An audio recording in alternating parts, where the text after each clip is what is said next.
So, if you're taking organic chemistry 1 or 2, you're going to be introduced to something called Proton NMR. I know when I took organic chemistry 1, we had a lab and a few test questions, but in organic chemistry 2, these type problems was on every test. So, what is Proton NMR? So, you have a machine that detects hydrogens when you put a particular sample in there. And from detecting these hydrogens, how many hydrogens are in a particular set, in this case set A, B, C, D, you can ascertain what the particular compound is. And you have a range of values. So for set A, we have a chemical shift of 1.9. For set B, 2.2, set C, 4.1, etc.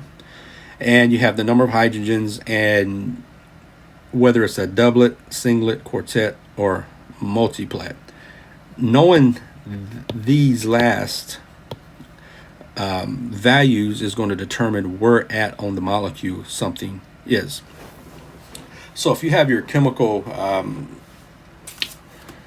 shift value diagram, such as this here, this will let you know where on this diagram compared to your sets a particular compound falls. So 0.9 to 1.5, you won't have your alkyl groups like your methyl, your ethyl. You have your allylic compounds, your benzoylic compounds, that the hydrogens that are attached to that in 1.5 to 2.5. Your halogens is going to be in 2.5 to 4.5, and we see here at 6.5 to 8.0 we have our aromatic hydrogens. So you look at this value 6.5 to 8.8 and go back to your problem. So we know right off the bat that set D is going to be a benzene ring. So we can go ahead and draw that. Let's just draw it down here. So you're going to have a benzene ring.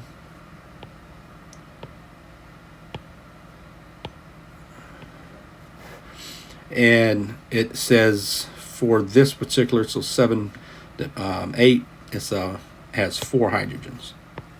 Well, that's pretty easy. You put the hydrogens on each of these carbons here, and that's going to give you your 4 hydrogens.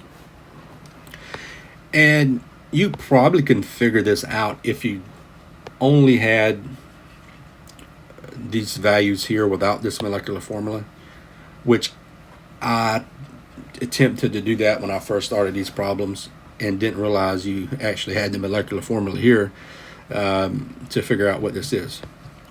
So how will we do that?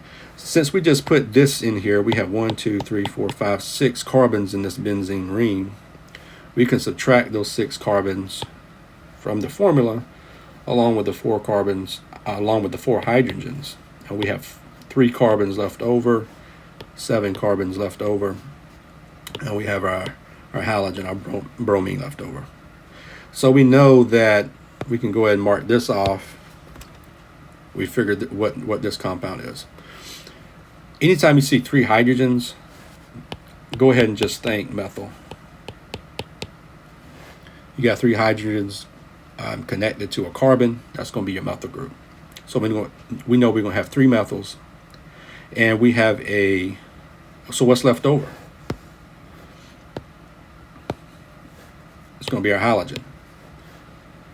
So we have a methyl, and a halogen, and common sense dictates in organic chemistry a halogen has to be connected to another carbon, and since we need one more carbon, then this halogen is going to be connected to that carbon there.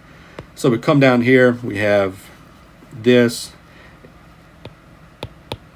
CH3, we have our halogen, and we have our carbon. So during our bookkeeping, we have 3 carbons, so this would be 3 carbons, and we have our halogen, and then we're going to have 7 more hydrogens that's going to be connected to these 3 carbons in some type of way. And it's kind of trial and error.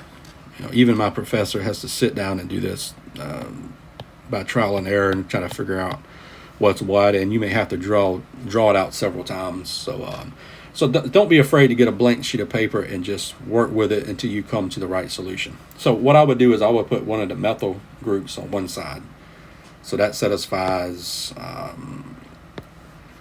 one aspect of it. But you have to go up here next and look at the doublets. So we've looked at the hydrogens. We looked at what set the splitting pattern, where it fell on our table, the number of hydrogens. Now we have to look next whether it's a doublet or a singlet. So which one out of these two, a doublet or a singlet out of set A or B, will this particular methyl group fall into? Well, the splitting pattern is like such. You have N plus 1 equals whatever. The N represents the neighboring carbon's hydrogens. The neighboring carbon's hydrogens. So for this particular one, you have a carbon. The neighboring carbon is going to be this carbon connected here. And this carbon is connected to another carbon by a double bond, another carbon here, and it's connected to this carbon. So this particular carbon has no hydrogens attached to it. No hydrogens is attached to this carbon. So if you go down here and fill it in here, 0 hydrogens plus 1, that gives you a 1. And 1 equals a singlet. 2 equals doublet. 3 equals triplet. And you get the idea. So the neighboring carbon from the hydrogen that has, or the set that has the 3 hydrogens, the set that has the 3 hydrogens here, the neighboring carbon has a singlet. So it has to be, guess what? It has to be set B. So this particular methyl group is set B. All right. Kind of jumping ahead of myself a little here, but I just want you to understand the thought process when you're doing these. So we have 1 carbon down. We actually have 6, 7 carbon down. We have 2 more to go. So we have 3 carbons minus 1 carbon. Now we got 2 carbons to go, minus 3 hydrogens. So we need 4 more hydrogens. So we'll look at this other carbon and we'll try to figure out how can you arrange 2 carbons and a halogen together to get 4 hydrogens, 2 carbons in the methyl group. And if you made it to organic chemistry 2, or if you're just now learning this, you'll know that everything in organic chemistry is connected to carbons, with some exceptions. Of course, you'll be connected to an oxygen, only like some carbonyl groups, but the chain itself has to be a carbon. So you can go ahead and just put your carbon in here and put your other carbon over here. N carbons is going to have CH3. So that's 3 of the 4 hydrogens that we have left over. And that leaves us with 1 hydrogen. That means this carbon right here is going to have 1 hydrogen. Carbons have to have 4 bonds. Carbon likes to have 4 bonds. Let's put it that way. If it doesn't have 4 bonds, it's going to have a positive charge. And what we have left over, we have a carbon here. We have this carbon here. It's got 1, 2, 3 bonds. Well, you have one thing left over, and that's the bromine. So by doing your bookkeeping here and keeping up with the number of carbons and hydrogens that you have, you can find out what needs to go next. So how does this work? So we have a splitting pattern. Remember, our splitting pattern is N plus 1. So N plus 1 is our splitting pattern. And real easy, you can look up here and see that this has four 4 hydrogens. The only thing in here that has 4 hydrogens, and we already know that, is this aromatic compound. So we already know that this is going to be set D. So this right here is going to be set B. This whole thing here is going to be considered set D. Even though D is really these individual hydrogens, they're all equivalent, so you know it's going to, the whole thing together is set D. So that leaves us with set A and set C. So this leaves us with our next methyl group, which has 3 hydrogens.